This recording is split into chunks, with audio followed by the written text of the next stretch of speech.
Activision presents a smashing blast from the past. Developed by Vicarious Visions.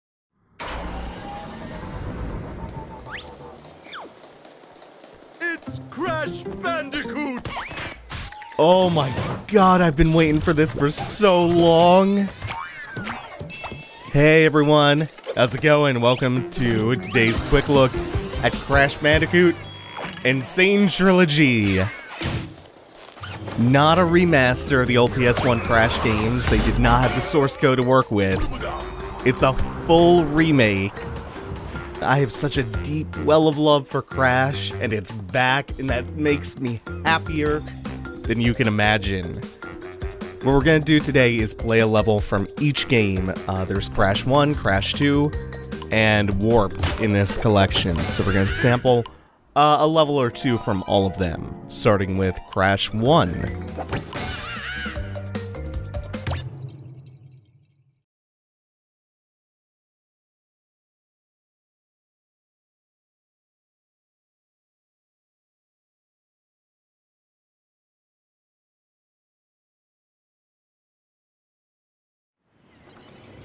But, Dr. Cortex, we haven't determined the cause of past failures. Moron! This Bandicoot will be my general, and he will lead my Cortex commandos to world domination. This time, I shall reign triumphant.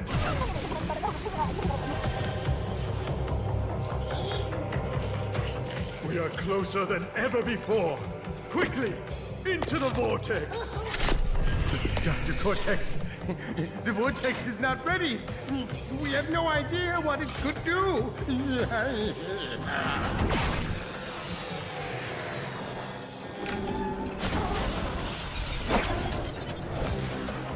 Failure again. Capture him! Uh-oh. Prepare the female Bandicoot.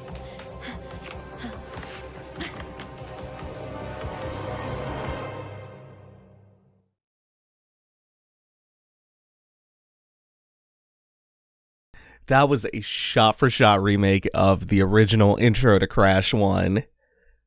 This is so damn faithful. And it's gorgeous to boot. To boot.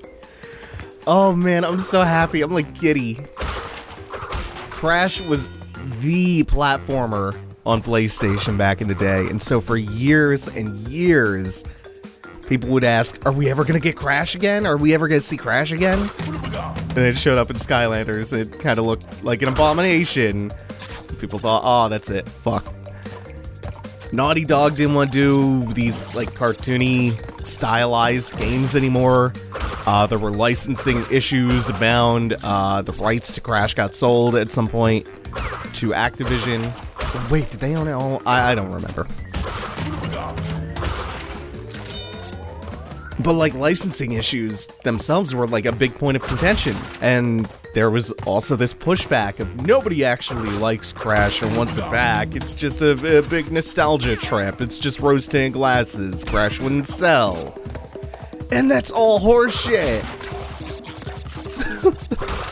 The Insane Trilogy is apparently doing gangbusters, which again makes me so damn happy.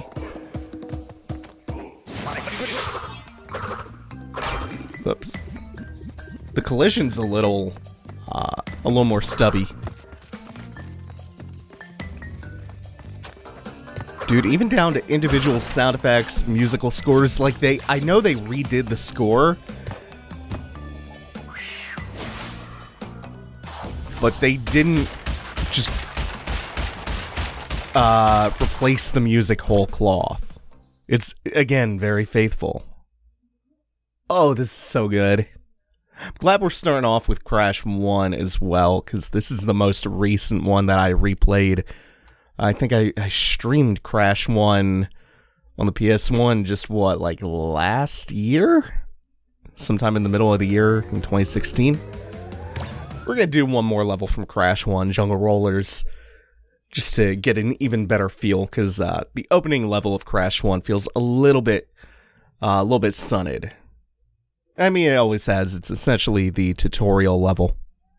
They teach you your basic platforming, the way the camera is going to work for like 90% of the game. Even though for Crash 1, there were a decent amount of side-scrolling levels, and I think Crash 2 is where you start to get like the chase levels where you're facing towards the camera, but most of it's this. With a chunk of like side-scrolling levels too. Aside from that, we have our Aku masks. Pick 3 of them up, you get temporary invincibility. They also count as like your hit point system, so if you get hit with an Aku mask, you lose like 1 charge of it. You have your spin, in which you are not completely invulnerable, but it's your main means of attacking enemies, clearing them out of your path, so that you don't have to necessarily go around them. And as you saw, you can also spin enemies at other enemies.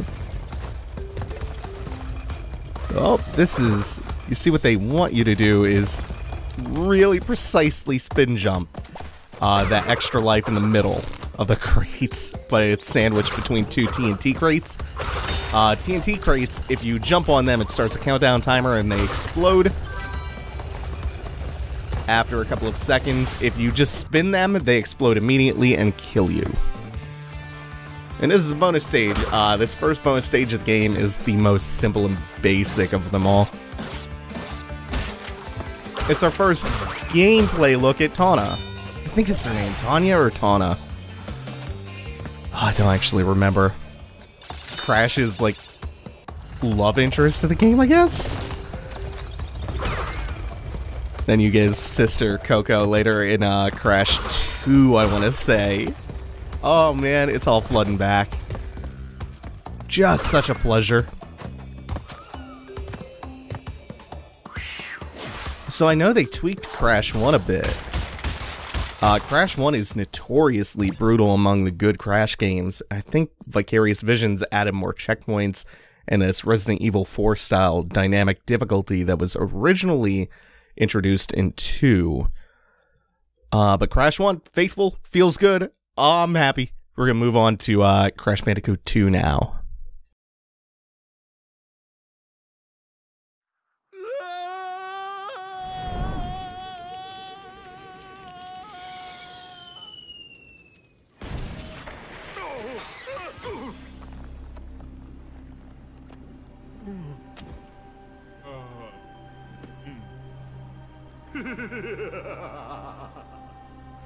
Crystals, of course. No!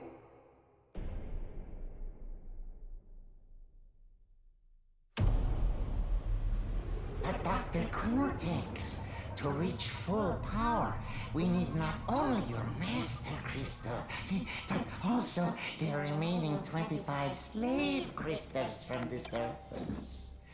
How do you expect to retrieve them when we don't have any Earthbound operatives left? You fool! Do you think I'm unaware of the situation? If we don't have any friends left on the surface, then we'll need to find an enemy.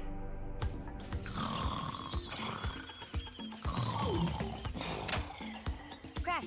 Crash! Crash! My battery is fried. Make yourself useful, big brother, and bring an extra battery for me. I'm not sure if that's the original voice actress. I know that the Neo Cortex one sounds almost identical, if it's not the same person, which I think it is. Also, we're introduced to the slide here. Holy shit, the lighting really makes this. When this was first getting shown off, I thought the colors were looking a little bit flat, but now that I get in game, like, the saturation and the contrast are just right. That was Coco, Crash's sister. She becomes playable in Warped for certain sections. I thought I remembered hearing that they added an option to play the entire Crash 2 campaign as Coco, but I'm not sure about that. And like with Crash 1, this is more or less just a small tutorial area to get you acclimated to the controls, the new slide. In every game, the jump works just slightly differently as well. Well, well, well. If it isn't Crash Bandicoot, welcome. I apologize for the crude means used to bring you here, but I'd rather expect a written invitation would have been turned down. I need your help. Surrounding you are a series of 5 doors. Through each door lies a well-hidden crystal. The crystals look like this. Bring me the crystals, Crash. That is all I will say for now. We will speak again.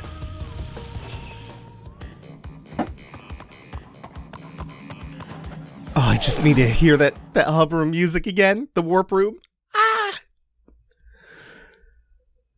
We're gonna do Snow Go for our Crash 2 level. Again, we're gonna be sampling a level or 2 from each of the games. I like Crash 1. I appreciate Crash 1. I love Crash 2 and Warped. I think Crash 2 is where the series started to come into its own, more or less. Presentation-wise, level design-wise. I love, love, love, love 2. Also, it's our first ice level. Ooh, we got the seal with the other seal. Corner pocket. Nitro crates will blow up on contact. Unlike the TNT crates where you have to interact with them in some way.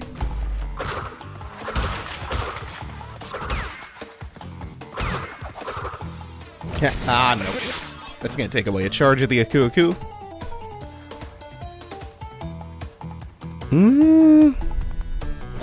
Okay, it's like right when you hit, it's like a pressure plate. It's right when you hit a concrete.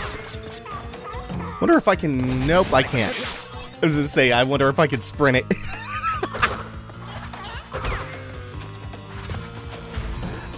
Oh, by the way, earlier I mentioned how they made Crash 1 slightly easier in some ways. Whoops. I hit the jump too late. The series overall supposedly is a little bit harder. I can feel it in some ways. Like, I don't think it's dramatically harder. It's honestly barely noticeable. But the jump physics are just slightly different in each game.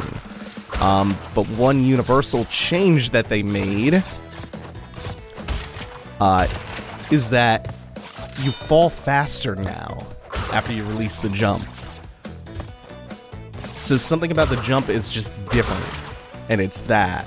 It's not completely, like, it's not completely off like the Tony Hawk's Pro Skater HD collection physics, where it's just, you play it and it immediately feels so bad and so wrong.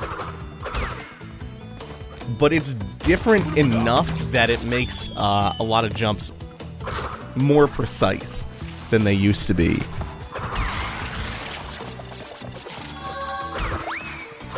You have to watch the penguins because they intermittently spin and they will fuck your day up. The seals are the real evil bastards of this level though. That's it for Snow Go. We got our crystal. And if you're wondering what the crate counter is all about, you get an extra bonus gem for breaking all of the crates in the level, including the ones in the bonus parts of the level.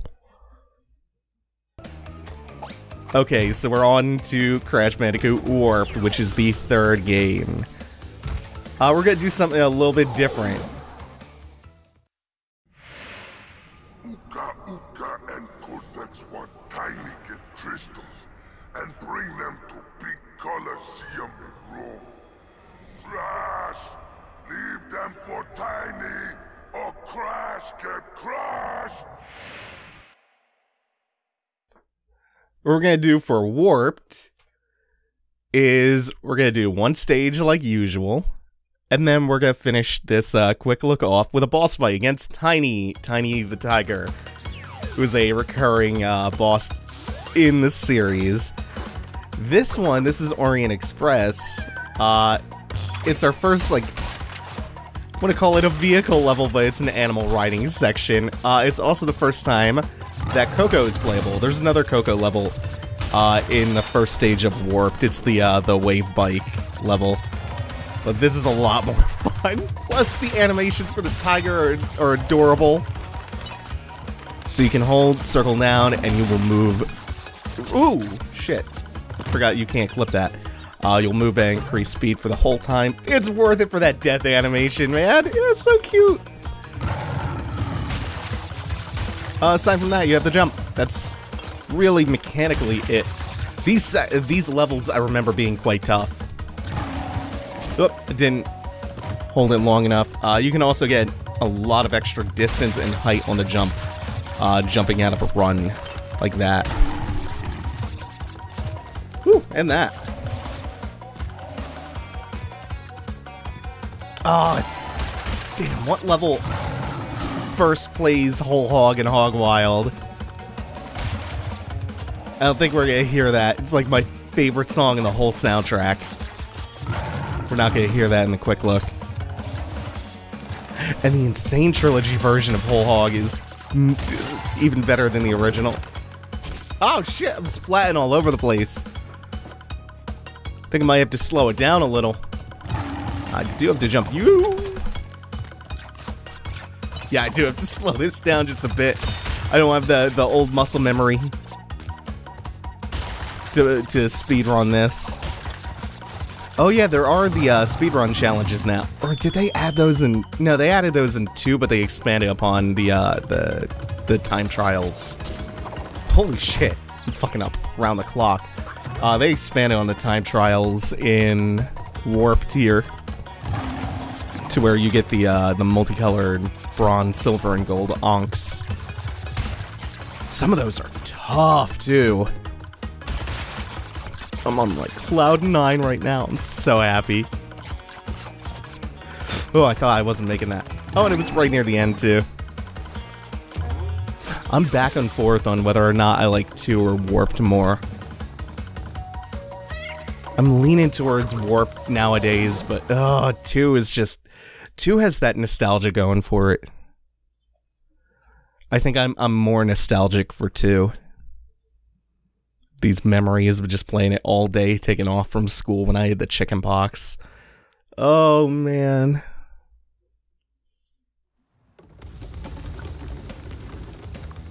And this should be the last purple crystal I need to unlock the boss. No, wait, no. I may have forgotten one. I went through all the levels, but I may have just accidentally not picked up a crystal. Boneyard, got it. Did I forget the one in Under Pressure? Yep. So we got the crystal in Under Pressure. I'm not sure how I missed it. It's like right center screen near the end of the stage. But once you collect all 5 purple crystals in a given stage, it unlocks the boss of the stage. Coco stole the pretty crystals.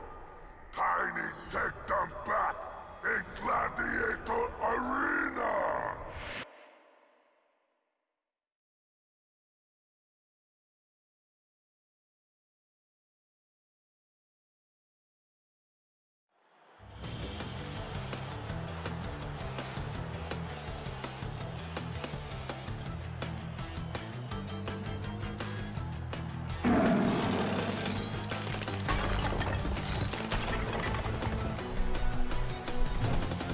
So Tiny the Tiger is a recurring Crash boss. Usually his MO is to jump at you and track you with his jumps until he eventually gets stuck in the ground or something. Sometimes he makes platforms fall away. In this case, his last jump, he sticks his trident into the floor and gets stuck. Now, if I remember right, there should be a safe spot over here, unless they change that. Oh, shit. Okay, no relying on the safe spot. He gets his trident stuck in the floor in the last jump, and you just get to spin him. 3 segments to the health bar, so 3 phases. And each time you deplete a segment of the health bar, the phases take a little bit longer each time, which means there's more that you have to survive.